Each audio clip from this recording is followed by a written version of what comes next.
I broke a man's arm, now what do I do here? And a regular day I go to Red Lobster with my family. We're eating and my dad goes to the bathroom real fast. Then boom, some big guy comes up and starts talking to my mom.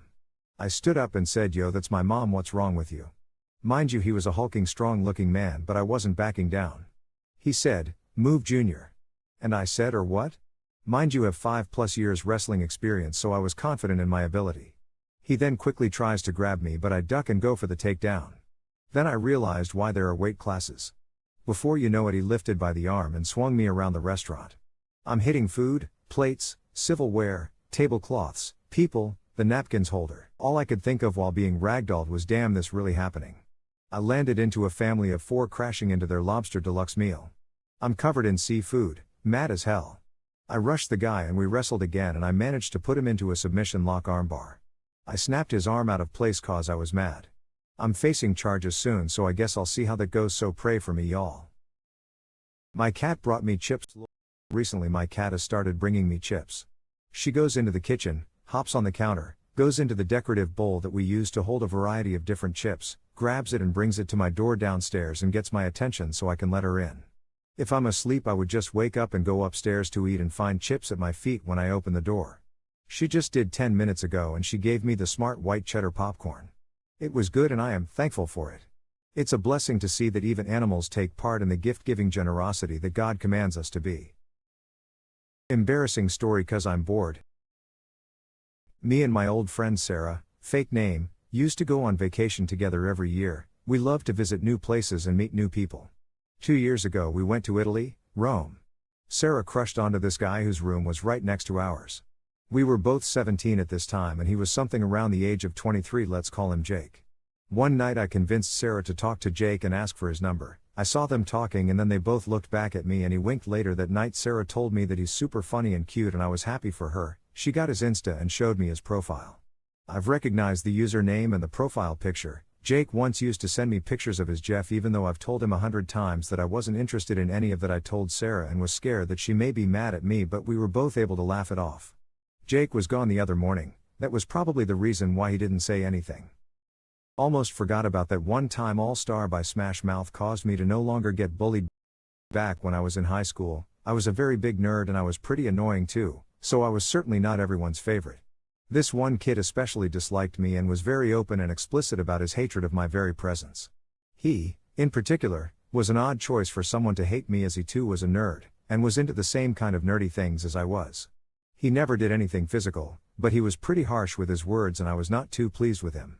One day in class someone said some lyrics of All Star and it was a pretty big meme at the time, so I began to recant its lyrics. What I didn't realize for a bit was that at the same moment the mean kid had done the exact same.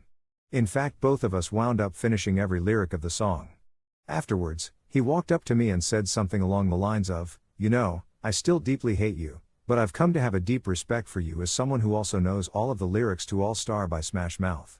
He then no longer targeted me, and in fact later on down the line we actually became good friends. I survived getting attacked by a dolphin when I was 12. Buckle up.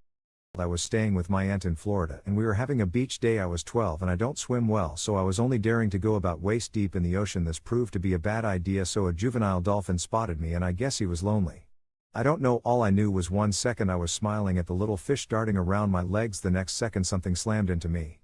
The force was strong enough to bruise my ribs. At the time I honestly thought they were broken. Pain is pretty much indescribable unless you've experienced it. I was slammed onto the ocean floor, my mouth filling with seawater as I fought to surface. The only this thing has me preventing me from escaping with his weight. Then he started humping me. I'm literally getting bounced onto the ground and dragged back up in the air. I didn't have time to think. I was alternating between gasping and choking on air and salt water when I vaguely heard my aunt screaming. Then my cousin was at my side. He took a swing at the thing on top of me, and as he was grabbing my arms to get me to my feet, I finally registered I was getting assaulted by a freaking dolphin. He was pretty pissed and bit into my cousin's arm, causing him to cry out in pain and hit the dolphin again to make him let go. He then basically carried me to shore as I was puking up seawater. They called an ambulance and I had to get x-rays. I was gonna live, obviously, but the next couple of weeks sucked. On top of having bruised ribs, I had matching bruises on my back and a pretty good bump on the head. Also, my aunt freaked out and made me drink a lot of water and take medication when she found out I drank a ton of seawater so I wouldn't get sick. My cousin had to get like 15 to 18 stitches in his arm because that dolphin tore into him pretty good. The moral of this story is it doesn't matter how cute an animal is, it's still a wild animal, and dolphins are horny, I guess. I think my Tinder hookup tried to scam me. A woman from out of town who I met off Tinder and who I met occasionally when she was in town, messaged me at 6 a.m. telling me she was halfway on her way from FL to PA when she was robbed. All her credit cards and cash were apparently stolen. She told me she was in North Carolina on her way to town and she needed money for gas but had no access to her bank without her cards and whatever else. Okay, sure, it'll be like $100 or so for her to get here, so I say I can help and ask her how much. Immediately I'm told $500, which seemed like quite a lot considering what I'd been told, so I told her so. She then states $300 will work if I drive straight through. My 2005 BMW needs premium fuel. At this point I'm thinking, why is she coming to me for this? And there is no way it costs that much, and I am very suspicious, so I ran a few quick and generous calculations. I think my Tinder hookup tried to scam me. A woman from out of town who I met off Tinder, and looking at 2005 BMW models, the lowest combined gas mileage was 16 miles per gallon. I used $5 as the price per gallon, despite the fact it averaged around substantially lower, and took the furthered road distance in NC to my town and found it was 630 miles give or take. I use all these extremely generous numbers considering it will be almost entirely highway, and gas being cheaper, and find that at most if she was in NC she would need $200 but realistically closer to $150. I explained to her why I'm confused between me being the person she came to and the amount she asked, and after some talk I tell her I'm not comfortable with it and block her. We not talked or been in contact for months now, and I recently started seeing someone. To my surprise I got a notification from Tinder which I haven't used in recent weeks, and it's a message from her. She berates me saying how I'm a horrible person, my antidepressants aren't working and I need to work on myself. Okay. I reiterate all the reasons I'm uncomfortable with the situation. Why'd you come to me? Why does she need as much as she does? Etc. But to explain, I'm really terribly sorry if I missed such a situation. It's the situation and she's really in a bad spot like she said. Then as I exit the message I notice that Tinder displays a match's distance from located at over 900 miles away. I figured that would still put her in Florida as the bird flies. I would feel terrible if she was really in the situation she said, but this seemed to confirm she wasn't being honest. I almost end up being in an affair and a marriage with a MILF, so this happened long ago. I was 18M, she was 28F.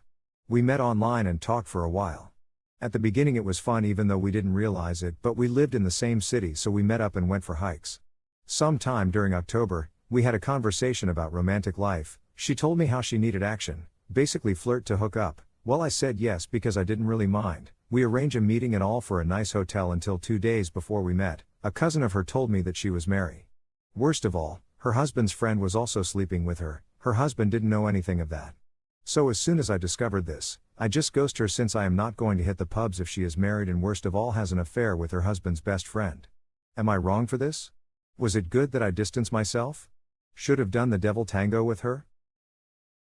What's a funny memory you have that if you told someone, they'd think you're lying? Short one, yet true nonetheless. Having a hectic day once, running errands I didn't enjoy. Grocery shopping, quick Home Depot visit, going to the bank, etc. etc. I forgot an item I needed at home for bank teller, so I drive back irritated, driving fast, trying to make it back to the bank before closing time. As I turn into my apartment's parking lot there I notice ahead of me a squirrel. I hit my brakes to let the squirrel run by, but he's just sitting there, nibbling on something. As I slowly drive closer I notice this squirrel is not only nibbling on fries, but he's imitating dipping a single fry into a crushed and empty ketchup packet. I looked around to see if anyone was seeing what I was seeing. I couldn't believe it. This mofo was dipping a fry in ketchup. A squirrel. I didn't take a picture because my phone was dead. Proof for it didn't happen, I know. But, I think about this memory once a month or so and it's been 2 years. No one ever believes me.